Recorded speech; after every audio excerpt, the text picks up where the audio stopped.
Unemployed and Afraid acknowledges the traditional owners of the land we have recorded this episode on and of the land where you, the listener, are tuning in from. We would like to pay our respects to elders past, present, and extend our respect to any First Nations, Aboriginal, and Torres Strait Islander people joining us today, acknowledging that this always was and always will be Aboriginal land. Welcome to Unemployed and Afraid, a podcast that explores the glorious mess of building brands, businesses, and a career you love with the people who've done it. I'm your host, Kim Curtin. Thank you for being here. Let's get into today's story of starting over. Welcome back to Unemployed and Afraid for the incredible stories of creating brands, businesses, and a career you love. This story I'm sharing with you today has me reflecting on how much genuine love goes into creating and growing business ventures. Arguably one of the strangest things to get used to, how passionately you feel the frustration, the excitement, the devastation, the whole gamut of human emotions that you experience through the process and how it never really ends. Sometimes on the flip side, how palpable it is when you lose the love for it. The grieving process that has to go alongside making really any kind of major change in our lives. I'm not sure I've fully integrated this thought to make it any kind of actual practical advice. It's just something that's kicking around my head, and the realization of really just how much emotion is attached to the businesses that you build, and an embracing of that feeling, stepping into the passion rather than pushing it aside to quote unquote keep it professional. Anyway, today's story is about building a business that you love passionately, only to have outside forces change everything, then having to dig deep into the love to rebuild and go again. It's a lesson in resilience, in testing your passion, but also a bit of a love song in recognition of how much of ourselves goes into what we build. If you need a little inspiration in your business building, that is 100% what we're here for every week. Please enjoy my chat with the lovely Alice Varney. Today, I'm chatting with Alice Varney, owner of Hobart's premier luxury day spa, The Sanctuary. The Sanctuary Hobart is home to total bliss, carefully curated with Australian products that are 100% natural and organic. It's the kind of place where you can fully come back to yourself. As a Sadashi Spa partner, a label so exclusive you have to be chosen for it, Alice has built and recently rebuilt a true sanctuary for self-care and connection. Like anything, a business this blissful doesn't come without the odd challenge or 10. I can't wait to hear about your journey, Alice. Welcome to Unemployed and Afraid. Thank you so much, Kim. That actually sounds quite extreme, but also quite relaxing. So yeah, I really think you've actually just captured everything I'm about and a little bit of the journey I went on last year. So yeah, I'm excited to be here and have a good chat. I'm excited to chat with you, and I have the privilege of knowing your space intimately, as I've not enough time, but a fair amount of time in there finding my own bliss. So I know that you do offer just the most incredible space for people to come back to themselves, and I just love it and can't wait to hear all about it. Now, let's start with a nice easy one for you. How would your husband describe you? Wow. Okay. I think the first few words that come to mind would be stubborn, independent, a go-getter, great at communication, and supporting those people that mean a lot to me, and vice versa, basically. Oh, that's really nice. Okay, so take me back to before the sanctuary was real, before high-end spas. Who were you? Wow. Okay, so my career objectives when I finished year 12 was actually to sort of head into the dental industry. So quite different.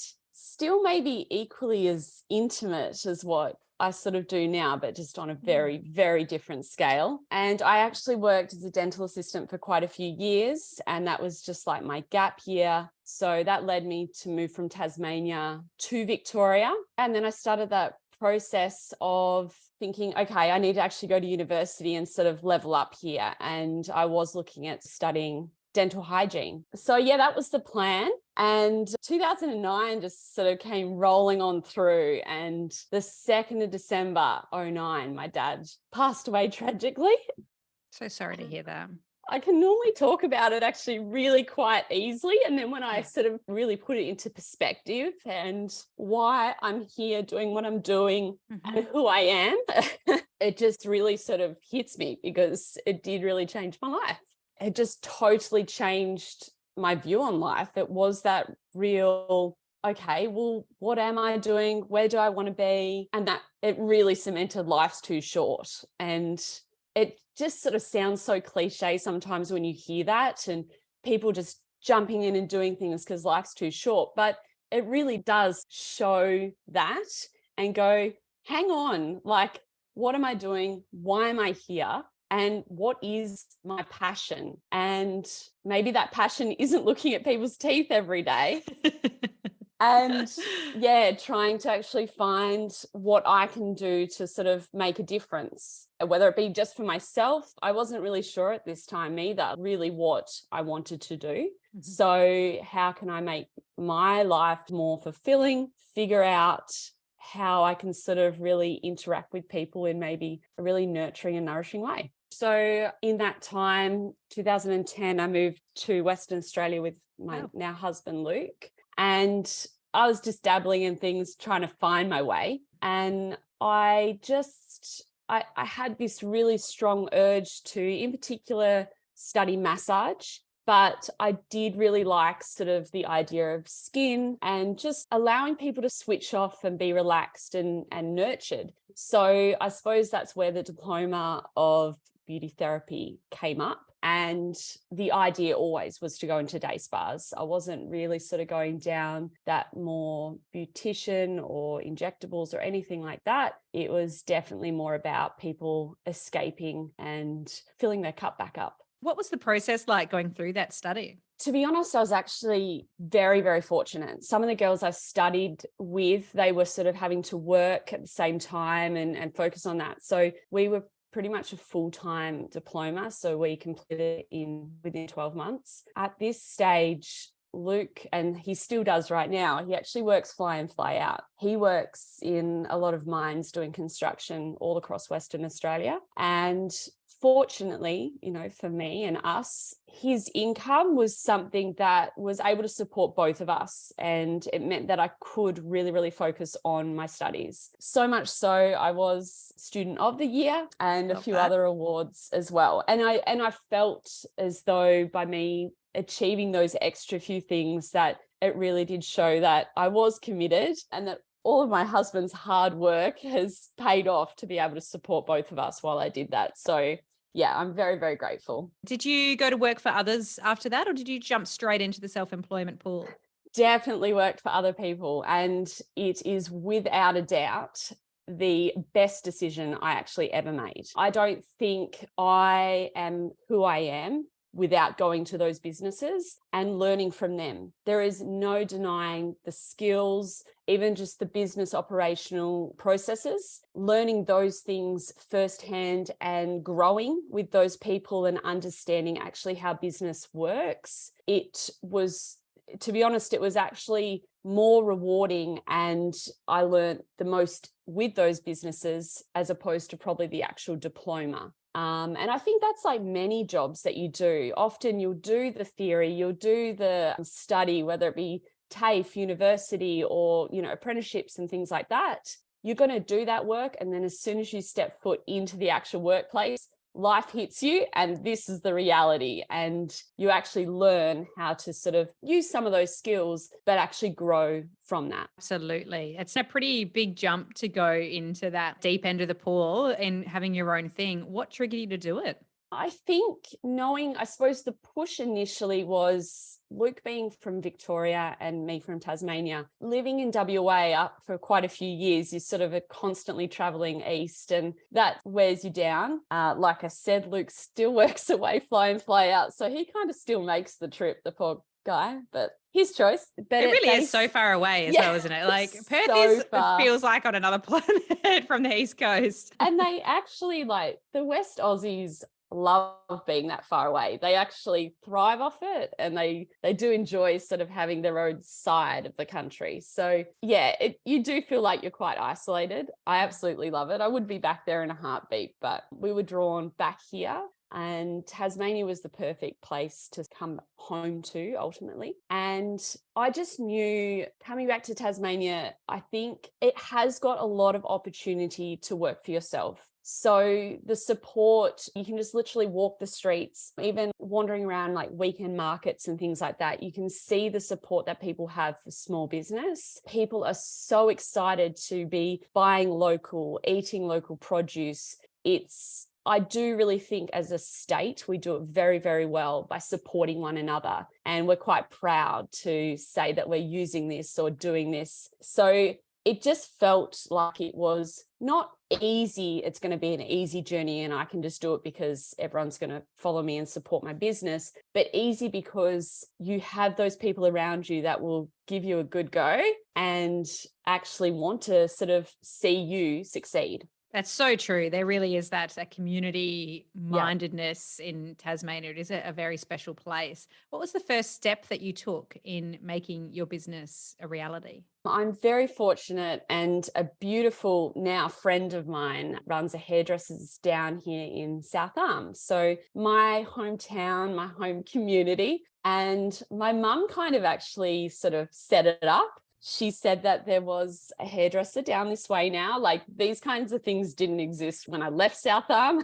We had our like local store and that's pretty much it. So the beautiful Laura at MJ's Hair, she is the one that had a room out the back, and it felt right. It felt like, well, this is the perfect first step. It was very different. I've come from a multiple room day spa with multiple spas across Perth, and then to just go to a single beauty room. In a way, it felt like I was stepping back, but at the same time, this was the first major step forward as a small business owner. It's those steps that get you started that really help pave that way of, okay, well, I'm taking this leap, I'm doing it for myself, and I'm just going to see where it leads me. I know, because I've had the pleasure of being there, that it led you to sign what I imagine is a pretty large lease and a big financial commitment into that brick and mortar world of having your own multi-room day spa. How did it feel to commit to that level? And what led you to even think that that would be the next step? It was a huge deal to do. Yeah, commercial leases in the Hobart CBD aren't the cheapest things to do. And when you are going from literally a sole trader and just yourself, and you're sort of renting out this space that is multiple rooms already. So you've instantly got okay, I now need to employ staff that are hopefully going to help make me money to afford this space and afford everything that comes with it. It's not obviously just the rent, it's every other overhead that comes with leasing a space like that. So it was a pretty big deal, but being so fortunate to have amazing ex-bosses in WA who helped support me and guide me. They were amazing at sort of giving me tips and tricks on what I shouldn't do, or where to start and how to grow that. As much as you want to jump right in and do it all at once, it's also not smart because there's expenses with everything you choose to do. So for me, it was knowing that financially I can afford that space, and I knew that I would have the market to tap into that would then ultimately support my business. What gave you that confidence that the market was there? I believe that Hobart was actually missing it. I went around, tried a few things, and I was constantly looking for something that I was used to experiencing when I was in WA. It's nothing against who was currently in Tasmania and how they run or operate their businesses, but at the time, there was this pocket for what I believe is the ultimate sort of escape and relaxation space. And that also includes a space that fits well with what I align with, which is chemical free. And that's working with products, including cleaning our space that was chemical free, using only organic and Australian made and owned products as well. So just finding that holistic approach to an entire space was really quite hard. Some people would dabble in it, but then do something that I felt like contradicted what they were kind of doing there. So yeah, I just knew that there's the possibility to make something really, really great here. Sounds like the best market research ever as well, even though it wasn't the perfect place. Like, let me just go get a facial here. Let me just go get a massage here. I'm just going to suss this out a little bit. We'll write that off for future tax purposes at some Exactly. stage. I think it's so great as well that values-led alignment to creating your business and seeing that value through the entire layer of everything that you do, the cleaning products, incorporating no toxins as well. I just think that's such an important part in creating a business, is deciding what kind of business you want to be and really backing that. There's so many statistics as well, when you think about it from a commercial perspective, that when you make those sorts of choices, it returns commercially tenfold. So it's not just for the values. There is, for those people out there commercially minded, it has a return. Yes, it does. So tell me how you went about putting yourself out there. So take me to the day where you are doors open, the logo is up. I imagine you probably felt like you were pretty planned at that point, felt pretty, all right, we got this. Take me to that space. What happened and how did you get yourself out there? I did ease into it. So, and interestingly enough, it was a suggestion from my accountant. So Smart people. Was opening sort of May, June, once I got the space all fitted out. And for tax return reasons, he sort of suggested, would you mind not employing someone until July? Purely because you're going to have a couple of months of employing someone or multiple people, and they're just going to have this, little tax return. I actually sat and thought about that and thought, this is actually a perfect opportunity for me to come in here. My clients from down here in South Arm were very aware that I was clearly moving up into the CBD. And fortunately for many of us residents down this way, a lot of us work in Hobart. So me moving my business wasn't actually a huge deal. So I thought, well, hang on, this is a great opportunity for me to just go into the space, understand actually how it works, the type of people even in our street. So we were on a very, very professional street. So accountants, lawyers, real estate, and then the odd retail sort of businesses. So just knowing who your target audience was immediately on the doorstep of the business was quite interesting.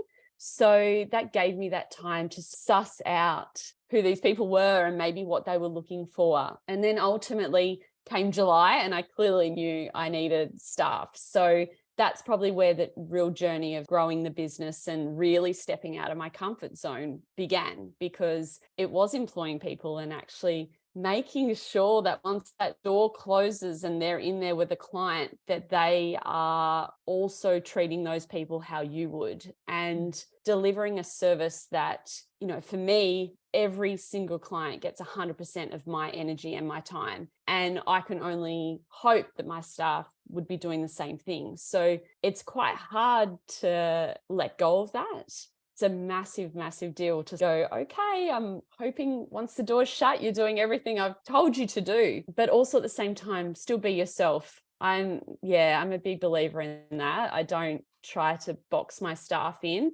I do want them to grow, and I want them to grow with their own clientele. So it's such a fine line of juggling staff doing the right thing, but also, learning to sort of be the best they can be on their own as well. It must have been pretty scary to all of a sudden be responsible for the livelihood of other people in the same breath, knowing that they're in some way responsible for your own livelihood. Yes. When you put it like that, it is actually quite scary, to be honest. And any business owner and anyone that has got staff will understand that wages are one of your biggest expenses. I've had times where my accountant, especially early on, was like, do you need all this staff? And yes, I do, because the growth that was there and what we were doing, I could see it coming in. And, each month it's growing and growing. And for that and my business to get where I want it to be, I needed those staff and I needed to spend time with them and train them. So initially, they aren't necessarily the most profitable part of my business. Me working with clients is ultimately where I was profiting, because I could put that money that I earned from those clients straight back into my business and my staff and really grow it that way. So it's a big risk. It's a huge risk to sort of constantly have this weekly bill going out to pay for your staff. But if you respect them, you nurture them, you look after them, you encourage them to learn, you give them whatever you can, I do believe you get that back. And so my business, it's not just mine. Often if I talk about the sanctuary, it will be we and our space. I'm not an I, me kind of person. So I do really want them to be equally as fulfilled as what I am with this business. And it clearly has worked because my staff do have amazing clientele, and they have now allowed me to step back from the practical treatment side of things. And so I can work on growing the business. So it clearly has paid off. Any curly customers at the beginning as you started to grow? I just feel like people when they get into like beauty therapy mode, spa mode, I try so hard not to be as nice as possible, but I imagine it's not always the case. Oh my gosh, there's not just curly customers in the beginning. It's always there. And sometimes I don't know, we just have to have a laugh about it, to be honest. I think we all have a bit of a debrief, and more often than not, it's something that's going on in that person's life, and it actually has nothing to do with you or the situation that maybe they've stepped into. So we really, really try not to take any of that on board. Obviously we're very understanding and we try to accommodate as best as we can, but there is absolutely no way you can take all of this personally, and you cannot take it on board. And especially because we work so closely, it's such an energetic treatment. We're touching people, we're walking into space. You can feel how people are feeling. So it can be quite draining, and to deplete your sources with one person that just is trying to throw your day completely, it's just not worth it. It really isn't. You wish them well and move them along. How do you manage your own energy in that? Do you have any practices or things that you rely on? Me personally, I suppose, and weirdly enough, I've really sort of come to understand this since the whole COVID situation. I'm very, very big on taking myself away and going on health retreats and cleanses and things like that. So just really switching off. COVID really threw the whole travel thing and me being able to actually go away and just switch off. I have to escape people. Even when my husband's home, he works 4 weeks away and he's home for 1 week. Wow. And it's pretty full on. And in that week, I still will have days where I'm at home and love Chum in the background having a I know. Meow. Bless him. Sorry, everyone.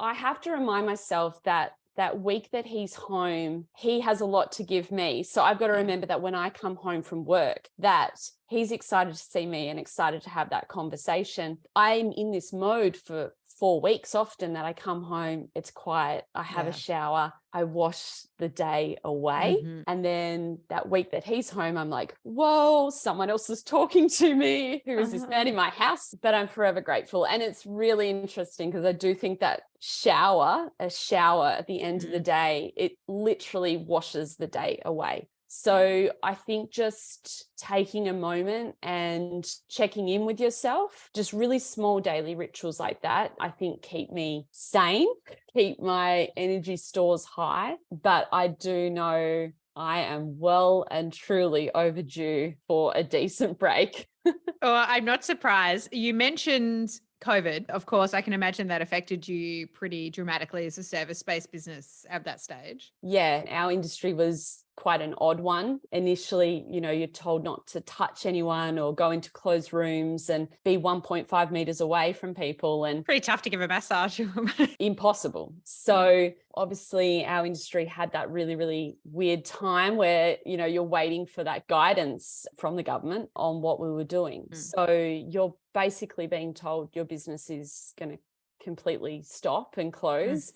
And how long was this actually going to last? And what impact was it going to have once we were all told that we could reopen to that full capacity again. How do you convince people that it's safe to come back for a treatment? So that was probably almost more scarier than the actual closure. Is like, well, how are we actually going to come out of this? Because we're all putting COVID in the back of our minds now. Let's just move on from that. I'm going to move on Absolutely. to your, it's in the bin. We're going to move on to your next closure period. So I saw the moment on Instagram where your incredible business flooded and you had to shut down. So that's a little pre-promote to what you're about to tell me, I'm sure. Tell me about that moment, that day, and everything that followed. Yeah, I think it is without a doubt the most challenging thing I've ever gone through, business and personal. It's shattering, to be honest. Yeah, everything you work really hard for stops, and COVID was a breeze compared to this. I had zero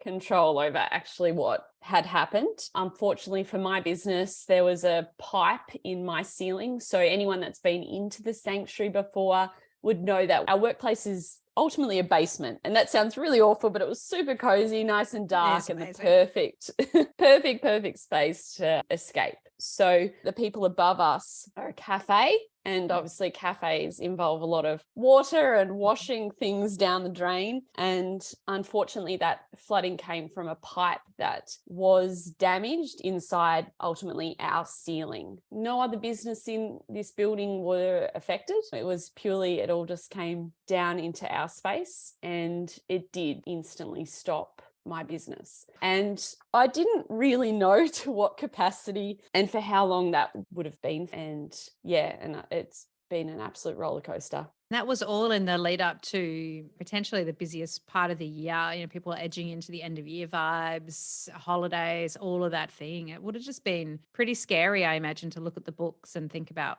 what to do. It was insane. You literally, from an accounting point of view, when you can jump onto your accounting services and actually have a look, that the income basically completely halted and your expenses do not. So that clearly starts to outweigh everything. So everything that I had worked so hard for. So for me personally, and how I operate my business, is I put my wage into the savings of my business. So the growth of my business is ultimately my super and where I want to be in life. And that super did involve actually investing in a property and having a property for the sanctuary to truly call it our own. And that's something that I'd worked really, really hard for 3 years to make that actually happen. And overnight, that dream is ultimately shattered, because you know as a business owner that once that income stops like that and those major expenses continue to come out, it's thousands of dollars, and it does not stop. You are required to pay these bills each month. Hugely overwhelming. We lost equipment and gear that was in each of our treatment rooms. So the flooding happened over the top of treatment rooms. They class the water as it wasn't just clean water. So then ultimately contaminates most things that it's actually touched as well. So involve the entire space being completely gutted. So we were in the hands of insurances, restorers, which ultimately they had to wipe it all and it was not restorable, and then ultimately builders. And when you're looking at an industry that is the building industry is insane at the moment, and to have people available to do this work for you on short notice and to get it up and running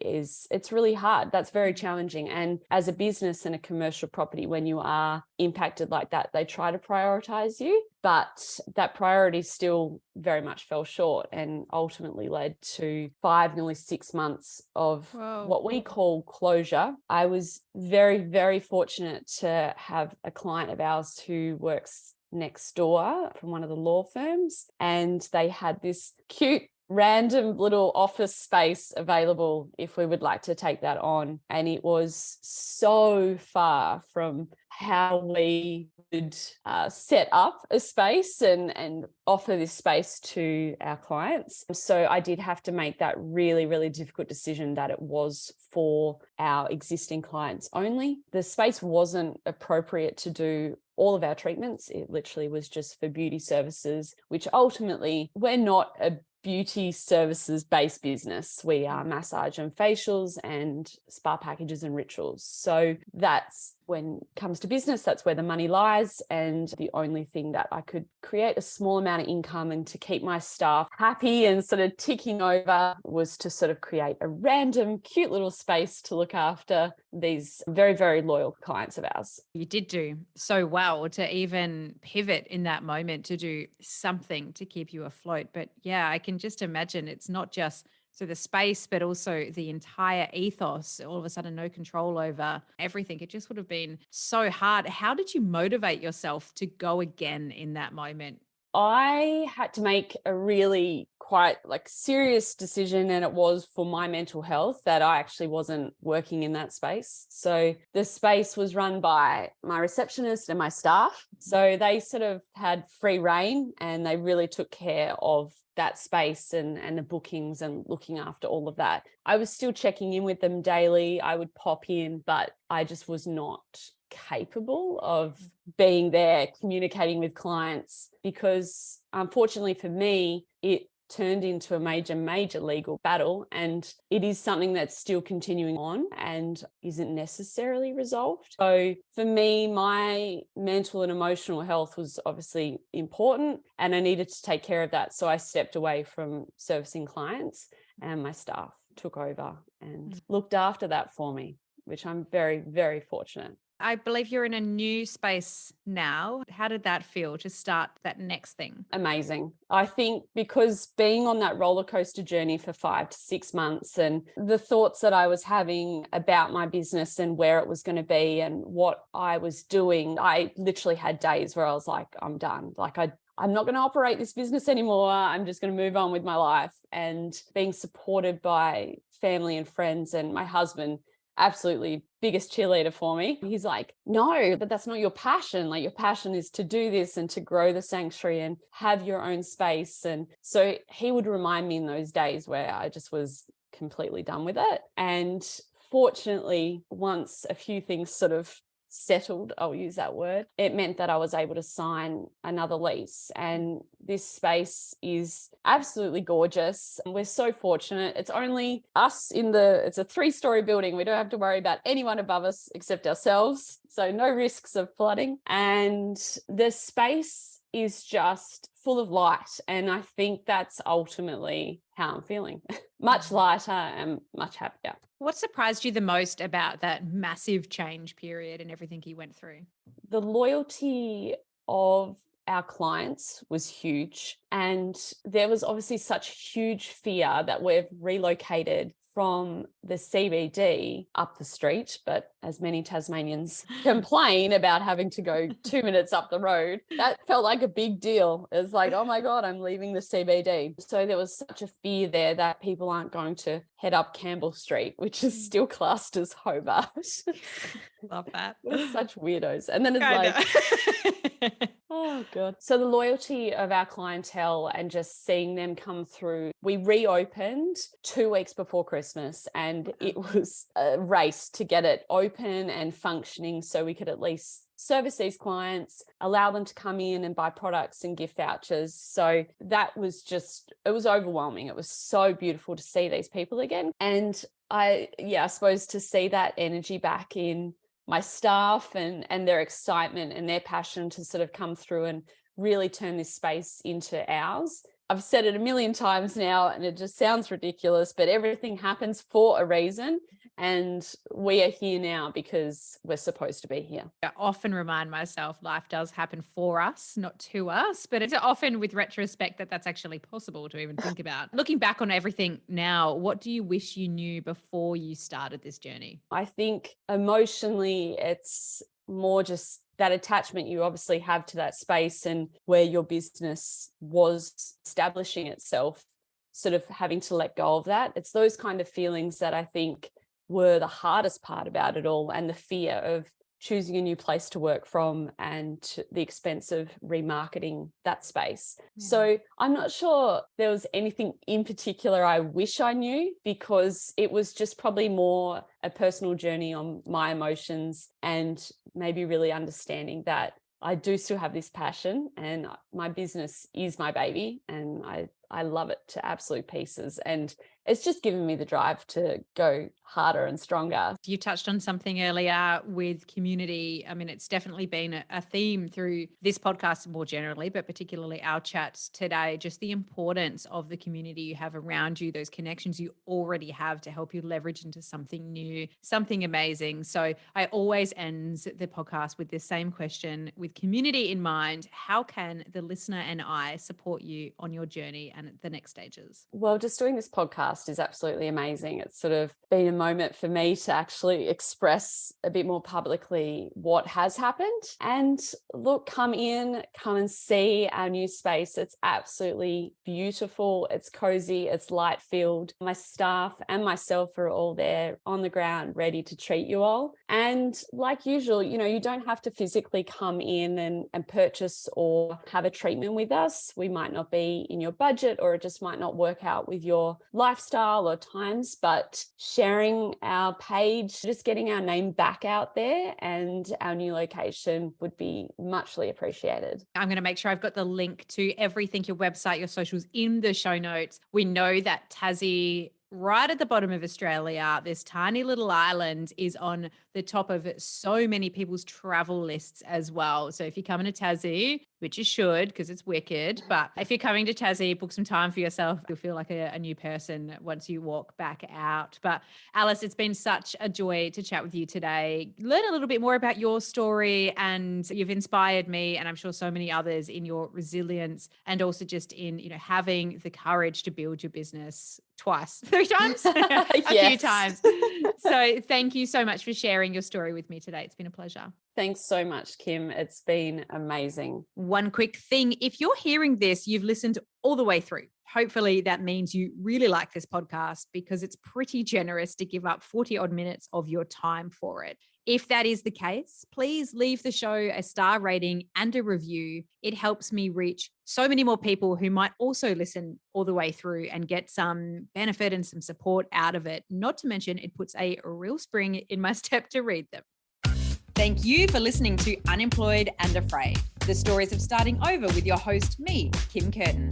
If you love it, you can say thanks with a star rating and a review, and of course, join the community on Instagram and LinkedIn. Find us at Unemployed and Afraid. See you there.